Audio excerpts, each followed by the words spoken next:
आंदोलन को इससे भी जोड़कर देखा जा रहा है। नहीं, वो देखिए उसने अपनी बात रखी और जवाब मंत्री ने दिया था। अरबों के कर्ज में दबी हुई है एमपी की सरकार। माननीय मुख्यमंत्री श्री शिवराज सिंह चौहान जी अतिथि शिक्षकों की सुनने को तैयार नहीं है। आप सुनते हैं अतिथि शिक्षक की पूरी खबर। प्रदेश में सरकारों ने सबसे ज़्यादा शोषण उन वर्ग का किया है जो अतिथि शिक्षक हैं और आउट ऑफ सोर्स में जो नौकरी कर रहे हैं, जिनकी तनख्वाह 5,000, 7,000, 9,000 है। इन लोगों को सबसे ज़्यादा शोषण हो रहा है और मध्य प्रदेश की सरकार इन पर कोई ध्यान नहीं दे रही है। इस तरह से आपको बता देते हैं कि मध्य प्रदेश की आखिर सरकार करना क्या चाहती हैं। तो इस तरह से कई प्रकार के कर्ज लेकर फिर भी मध्य प्रदेश के आउटसोर्स कर्मचारियों की भरपाई नहीं कर पा रही है। इस दिनों दिन प्रति हमारे मध्य प्रदेश के कई अतिथि शिक्षकों ने तो अपनी आत्मलीलाएं तक समाप्त कर ली हैं। एक अतिथि शिक्षक साइकिल से पढ़ाते हुए जा रहा है, आप देख सकते हैं क्या स्थिति है। अरे मामा जी, अतिथि शिक्षक को सुन ले लो मामा जी। को मामा किसी की बात को सुनने को तैयार नहीं है। अतिथि शिक्षक सड़कों पर हैं। कई अतिथि शिक्षक सड़कों पर आकर अपनी आवाज़ को उठा रहे हैं, किंतु माननीय मुख्यमंत्री श्री शिवराज सिंह चौहान जी जो उनको समझ में आ रहा है वो कर रहे हैं। अब तो वह होली के कार्यक्रम पर भी अच्छे बढ़िया से ढोल धमाके से गले में बांधकर नाच रहे हैं, एक दृश्य आप तक पहुंचा रहे हैं।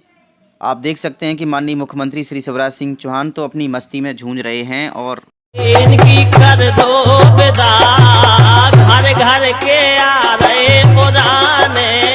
इनकी कर दो विदा, घर घर के आ रहे पुराने। घर घर के आ रहे पुराने। हमारे मध्य प्रदेश के अतिथि शिक्षकों का नियमितीकरण होगा या नहीं होगा, यह तो हमारे सिर्फ मध्य प्रदेश के 52 जिले के अतिथि शिक्षकों पर निर्भर करता है। यदि मध्य प्रदेश का अतिथि शिक्षक अभी नहीं जागा तो मध्य प्रदेश के अतिथि शिक्षकों को कुछ भी नहीं मिलेगा। यह चुनाव का असर है और चुनाव का डगर है। यदि इसमें जाग गया तो अतिथि शिक्षकों का कुछ भला हो सकता है।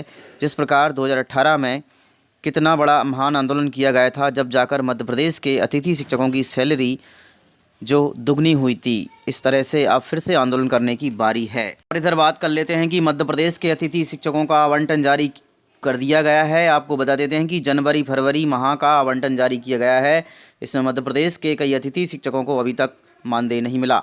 इस कारण से आपको बता देते हैं कि मध्य प्रदेश में कई प्रकार की विसंगतियाँ पैदा हो गई हैं। इस कारण का जिम्मेदार वर्तमान सरकार है। इसी तरह से आपको बता देते हैं कि मध्य प्रदेश के स्कूलों में प्राचार्य और बाबू कर रहे मनमानी, जिसके कारण कई अतिथि शिक्षकों के एम्प्लॉय कोड जारी नहीं किए गए। इस कारण से उनकी सैलरी नहीं डाली गई। इस कारण से हमारे कई मध्य प्रदेश के अतिथि शिक्षकों ने आत्मलीला समर्पण कर ली गई है। इसकी पूर्व में भी आपको बताया गया था, हमारे मध्य प्रदेश के 206 अतिथि शिक्षकों ने आत्महत्याएं कर ली गई, किंतु आज तक मध्य प्रदेश की सरकार ने उन पर कोई एक्शन नहीं लिया है।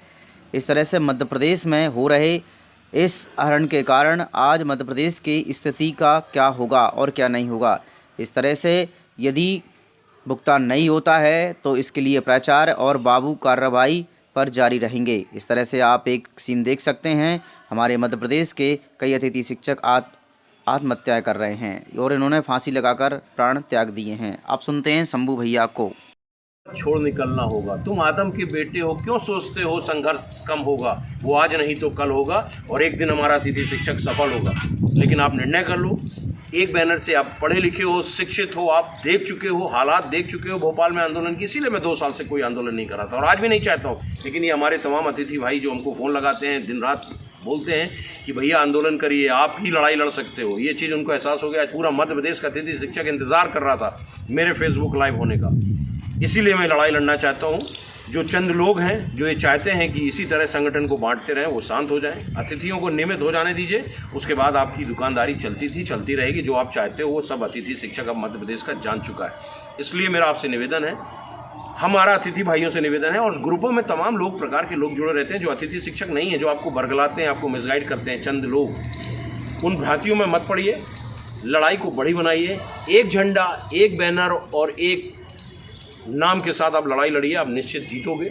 अगर आप जीतना चाहते हो और अतिथि शिक्षक से शिक्षक बनना चाहते हो तो सबसे पहले आप अपने आप को मजबूत करिए, अपनी शिक्षा को जगाइए और अगर आप दूसरे के बच्चों को शिक्षा देने का काम कर रहे हैं, जब तक आप शिक्षित नहीं होंगे, आप नहीं समझोगे कि आपका भला और बुरा कहाँ है, तब तक आप कभी कोई लड़ाई नहीं जीत पाओगे। ये मैं नहीं कहता, ये प्रकृति कहती है, संसार कहता है कि बुद्धि, इतने पूरे मनुष्य के इतने बड़े शरीर में भगवान ने, प्रकृति ने बुद्धि को सबसे ऊंचा स्थान दिया है। क्यों दिया है? क्योंकि आप उसका उपयोग करिए, आप जानिए कि सच्चाई कहाँ है, अच्छाई कहाँ है, हमारा भला कहाँ है, हमारी लड़ाई कौन लड़ सकता है और किस स्तर पे लड़ाई लड़के हमको हक दिला सकता है। आपके तो लोग कहते हैं, अगर आपका जबलपुर का जल सत्याग्रह हुआ था, जब नर्मदा जल सत्याग्रह हुआ था, उसी के बाद आपको 3 हक मिले थे, 25% का आरक्षण, 9 साल की छूट और तनख्वाह में बढ़ोतरी।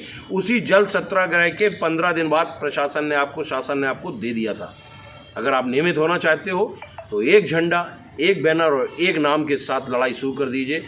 जिलों में जब आप ज्ञापन देते हो तो एक ही लेटर हेड यूज़ होना चाहिए, उसमें एक ही नाम होना चाहिए और जिला अध्यक्ष अगर अपना नाम लिखता है तो साथ में अपने जिसको भी आप प्रदेश अध्यक्ष मानते हो उसका नाम मेंशन करिए, ताकि CID से, IB से, साइबर सेल से आपकी बात भोपाल तक पहुँचे कि एक नेतृत्व, एक बैनर के तले अतिथि शिक्षक इकट्ठा हो गया। ये चंद टुकड़ों में बटा नहीं है, आज नहीं तो कल वो अपना हक लेगा। और मैं आपको ये भी बताना चाहता हूँ कि पिछले 2 साल से, 2.5 साल से मैंने कोई आंदोलन इसलिए नहीं किया कि जो ये कहते थे कि हम आंदोलन करना चाहते हैं, हम अतिथि शिक्षक हैं, तो मैंने इसीलिए 2 साल तक कोई प्रकार की आवाज़ नहीं लगाई, ना मैं किसी तरह से आप लोगों के बीच में आया। लेकिन अब अतिथि शिक्षक चाहता है कि मैं लड़ाई लड़ूं, तो कृपया करके आपने उनका हश्र देख लिया, जिन्होंने 2-2, 3-3, 4-4 बार भोपाल में आंदोलन किया। हुआ क्या, रिजल्ट क्या हुआ? ये स्थिति हो गई कि हमारे भाई, छोटे अतिथि भाइयों को पानी पीने तक का मौका नहीं दिया, पुलिस ने उनको खदेड़ा। को बता देते हैं कि मध्य प्रदेश के द्वारा उच्च माध्यमिक शिक्षक पात्रता परीक्षा की आंसर शीट जारी हो चुकी है, जो 16 तक दर्ज करेंगे आपत्ति, मीन्स 16 तारीख तक दर्ज कर सकते हैं। भोपाल के द्वारा मध्य प्रदेश कर्मचारी चयन ESB ने उच्च माध्यमिक शिक्षक पात्रता परीक्षा 2023 की आंसर शीट सोमवार को जारी कर दी गई है। यह परीक्षा 1 मार्च से 11 मार्च तक आयोजित की गई थी, जिसके द्वारा आपको बता देते हैं कम से कम सबसे बड़ी बात, मैथ में सारे बच्चे अनक्वालिफाइड हुए हैं, जिसमें आपको बता देते हैं पेपर दोबारा होना चाहिए, क्योंकि बता देते हैं कि इसमें ऐसे प्रश्न पूछे गए थे जिनका सिलेबस से बाहर था। इसलिए जो व्यक्ति दोबारा एग्ज़ाम कराना चाहें तो वे अपने रोल नंबर या कॉन्टैक्ट नंबर अपने कमेंट्स बॉक्स में लिखें और इस वीडियो को अधिक से अधिक मित्रों में शेयर करें, ताकि लोगों को पता चल सके कि जिस प्रकार 2018 में इंग्लिश का री एग्ज़ाम हुआ था, उसी प्रकार मैथ का भी री एग्ज़ाम होना चाहिए। और हम लोगों को मिलकर यह आवाज़ उठाना चाहिए कि ऐसा पेपर नहीं होना चाहिए। तो दोस्तों, यदि आपको यह वीडियो पसंद आई है तो अपने दोस्तों में ज़रूर साझा करें। और ऑनलाइन आपत्ति दर्ज कराने की आखिरी तारीख 16 मार्च रखी गई है। इसके प्रति प्रश्न 1 का 50 रुपये भुगतान कर आपत्ति दर्ज कराए जाएंगे। तो दोस्तों, मिलते हैं अगली वीडियो के साथ, और मैथ का पेपर जल्द होना चाहिए। एक बार फिर आंदोलन को इससे भी जोड़ कर देखा जा रहा है। ने अपनी बात रखी और जवाब मंत्री ने दिया था।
Thanks for watching.